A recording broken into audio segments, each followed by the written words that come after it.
Got a lot of these clips from some of you guys and girls, actually. It's like, tell me about this clip here. And we're gonna run it through, I'm gonna run it back, but it's Mike Mentzer's arm day. Now again, full disclosure guys, look, if you wanna train like Mike Mentzer and his philosophies are helping you out, great, awesome, do you. But I'm here to tell you that though Mike Mentzer's way might work for you, I'm telling you that there is a better way. This is not the end all be all. Anyway, let's look into this right quick. Delts and arms. For delts, you start out with dumbbell laterals, 6 to 10 reps. Proceed to exercise number 2 for delts. Either bend over dumbbell laterals, or if one is available, sit in a pec deck backwards and work your rear delts 6 to 10 reps here too. Exercise number... All right. Again, we're talking about Mike Mentzer. We're looking at, going to failure. So I'm assuming that it's going to be 6 to 10 reps to failure on these exercises. And then we look at, I would say, the shoulder exercise that we're doing. We're only doing lateral raises in rear delts. Now, to be honest, that's really, you don't really need more than that. You're really hitting it because the philosophy behind it is obviously there's a lot of anterior delt that's being done on your chest movements. There's a lot of it there. Whether you're doing incline or a little higher incline, whatever, you're still gonna hit the front delt a lot, assuming that you're doing incline. So doing just lateral raises and then either some kind of rear delt exercise makes sense. The reps, look, you take any rep range is gonna stimulate muscle growth, sort of. Right? It's how long we take that set. It's how efficient that set is in terms of like, are you using a weight that's going to elicit muscle growth in a sense, right? Rep range, it's not about the rep range more so than it is about the other part of that determines what the rep range actually looks like. So if you have a rep range of 6 to 10 and you're doing 20% of your 1 rep max, it's like, I ain't gonna cut it. You might be able to spark some little tickle, a little bit of muscle growth. It's gonna take you a long ass time to grow muscle with that rep range in that load percentage. Now, you can do 6 to 10 reps of 90% of 1 rep max. Maybe you might not even be able to get to 6 to 10. You might even get 6 reps, maybe, depends. Regardless, so what is the 6 to 10 reps? It's one thing. For me, the tempo and the load is gonna determine a lot of what those 6 to 10 reps will do. I did a video where I was filmed a set of mine. I did 8 reps and those 8 reps took a minute. I was doing 100-pound dumbbells for pressing. 8 reps is a lot of reps, but the duration with that load is pretty damn heavy and pretty damn long, right? So when it comes to this and someone is watching and be like, Mike Mentzer said to only lift 8 to 10 reps, then they're just going 8 to 10 reps. Now, if you're going to do 6 to 10 reps, I would make sure that you're doing something in the tune of 75 to 85% of your 1 rep max to get the most out of 6 to 10 reps if you're not necessarily looking at tempo. Because if I was like, hey, do 85% of your 1 rep max with 3-second negative, you're gonna be like, nah, Johnny, I'm doing 5 reps. Because it makes it a lot different. If I do 3-second negative with a 1 second positive, like pause at the bottom of the stretched part of the lift, that's 4 damn seconds, right? 4 seconds times 5 reps, that's 20 seconds. Now let's do 6. Well, you're pushing it hard. That's assuming that you can push that heavy for that long. So it's a tempo and the load that's going to determine how intense the actual reps are in the full set. Hey guys, before we continue with this video, I gotta make sure you guys are hydrated. You hydrated yet? Probably not. Check it out, I got errands for you. Guys, use my code Johnny10 for 10% off Amino Fast. Like what's Amino Fast? Guys, Amino Fast is gonna increase your overall performance, reduce muscle soreness, improve your hydration, and it's gonna prevent muscle cramps. And guess what? All our flavors taste amazing. So guys, again, use my code Johnny10 for 10% off your next order of Amino Fast right now. Okay, back to the show. But when I'm talking about lateral raises, I'm talking about like accessory work. I'm not trying to really do anything close to 85% of my 1 rep max when it comes to accessory work. What do you mean by that? Lateral raises, rear delt flies, chest flies, with the cables or whatever. I'm not doing like, I would say 75 to 85% of 1 rep max when it comes to like your compound movements. But accessory work, I'm taking that set as long as I can with a good moderate weight. And when I say moderate does not translate to easy. When people hear moderate, they're like, you really want to do things that are like, you really want to you want your sets to be higher reps and a moderate weight. I feel like that's how people say moderate. They're like, how many reps you doing? I'm doing high reps and moderate weight. Nah, it's moderate means it's not freaking heavy. It's challenging, right? You're doing a challenging load 65 to 75 of your 1 rep max, or of the heavier loads. I would say taking that for a longer duration. I would take those sets from 10 to 20 reps, right? Because they set that low, reps that low with accessory work is gonna mean you're gonna have to load it a lot more. Look, I'm strong. I don't need to be doing 60-pound dumbbell flies. Does that make any sense? I'm trying to take the sets long with good range, full range of motion, whatever. You get the point. Let's go to the arm part. Number 1 for arms is barbell curls, 6 to 10. And that is a straight bar, not an easy curl bar. Easy curls do not work the bicep. They work the brachialis on the outer part of the arm. So comments like that is why you don't just follow Mike. I'm not saying there's gonna be some diehards here. There's gonna be some diehard Sam Selleck, esque type fans that are towards Mike Mentzer and swear by everything he said. Look, guys, this isn't the first time I heard about Mike Mentzer. I've been in the gym since I was 11 years old with a coach.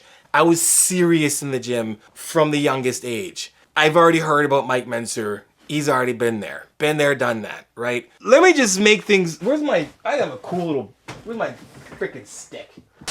My good old coaching stick. All right, now, Mike Mentzer said that if you could only do straight arm, straight bar only. Easy bar doesn't work your biceps. It works your brachialis. That's what he said. He said that if I hold it like this, it's gonna work biceps. But if I don't hold like this and I hold it kind of like this, I can't do both sides. If I hold it like this, I am no longer working my biceps. So let's just give you guys some quick anatomy. And I'm not gonna try and sound like I'm smart or whatever. Let me give you an idea. A little bit of bicep anatomy, right? You got your long head and your short head. The long head comes from all the way up here and attaches to your arm, and your short head, same thing, and it does this, right? He's talking about the short head. You can only do bicep curls with a straight bar, right? Only straight bar, because if you go like this, you take an easy bar, you are no longer working the bicep. You are no longer working any of this at all. Like, as soon as you go from here to this ain't working no more. The bicep don't work. You can't even flex. Look at me, guys. Like, I can't flex my arm because my hand's semi-supinated in an easy bar. What? Look, you got your long head and your short head, right? Your brachialis and then your brachioradialis. He's talking about your brachialis. He's talking about that one. Your brachioradialis is like this guy here when you do one of these and you're in the picture like, hey, what's going on? You do one of these things, like flexes all the time. It's like Lewis, he goes like this, turns his hand up like this, and it makes the forearm look even bigger. This big thing here, this is your brachioradialis. This is your brachial, and this is your brachii, right? Your bicep brachii, whatever the hell frick you want to, tomato. Regardless, they all of them do this. They do this, right? The main job of the bicep is basically to do this, to flex the arm, and it supinates the arm too. Supinates and flex. If you do this, you're only doing biceps. And if you do this, you're no longer doing biceps. It's a crock of shit. I'm sorry. That is false. I don't know how many people do easy bar everything and they still got big ass biceps. All right? And guys, guess what? The second you start to do this, you're supinating, right? So even if I went and just did biceps like this, I'm still working the bicep even though I'm getting some forearm. If I go like this, still working biceps. This, still working bicep. This, still working bicep. And guess what? If I go even more and spiral fracture my damn wrist, I'm still working the bicep. Bye. Jesus. Let's keep going, man. Outer part of the arm. Exercise number 2 for the arms is tricep press down with either a straight bar or a V bar, but do not use a rope. 6 to 10 reps for the tricep press. Immediately after the press down, in superset fashion, proceed to dips between parallel bars. Why can't we use a rope, Mike? I know you're not here with us, and all due respect, but Mike fans, Mike enthusiasts, why can we use a straight bar and we can use a V bar, but we can't use a rope? Can anyone tell me? Because guess what, guys? If you were to guess what piece of equipment I'm using right now, if I'm doing triceps right now, I'm doing some kind of extension at the cables. I'm doing this right now. What am I using? All right, tell me right now. Guess. Did you guys guess rope? Haha, I was using the V-bar. Suckers. But guess what? I was actually using the rope. No, I wasn't. Guess what? Doesn't freaking matter. You know why? Because my hands are the same way. It's the same way. If you hold a rope, you end up holding a rope like this, just like a V-bar.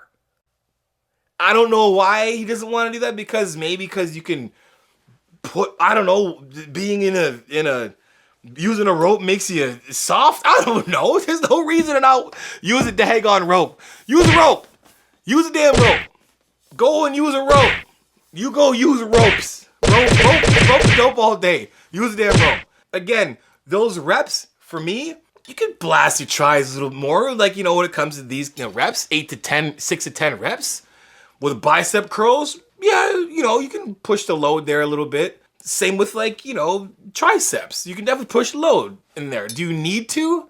No. Again, guys, you go back to my analogy, I did 8 reps that took a minute. Those 6 to 10 reps can take, you know, longer, which I would recommend. If you're doing biceps or triceps, for the most part, people don't connect well with those muscle groups, even though they train them all the time. That's what they see, and they just, all day year long, you're training, every day you're training bis and tris, but all I'm saying is take the sets longer. Push the load to it's at a moderate to heavy-ish weight, so you can increase the duration of the load, which is going to give you a lot more stimulus to that bi or try. And guess what? While you're at it, use the rope. Use the easy bar. Use whatever attachment you want, because guess what? When you're doing elbow extension, and you're hitting the triceps, whether you're like this, whether you're like this, or this. I just named 3 different things that you'd even know I was holding because you couldn't tell, because guess what? They all look the damn same.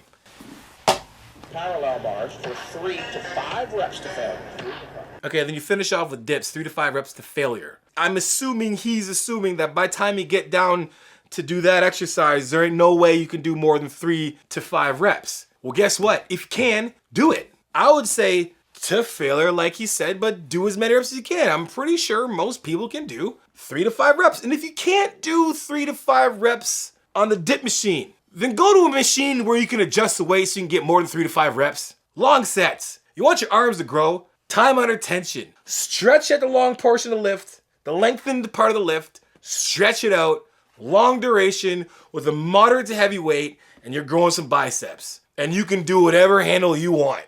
Anyway, guys, if you're having trouble with your workouts or just need a workout program or plan, hit the link in the description below for my online coaching, and my hardcore contest prep packages are available as well too. So if you're doing a contest prep this year, I'm your guy. Let's get yourself in the best shape of your life. Let's get you on that stage ready and prepared to compete this year. And get to my ebook too. The Ultimate Push-Pull Legs Training ebook has 3 plans inside: beginner, intermediate, and advanced push-pull legs training ebook in there right now. Hit the link in the description below. And until next time, you guys know what it is. Iron sharpens iron, progressive overload your life. In the meantime, keep dream chasing and doing triceps whatever way you want. Jesus.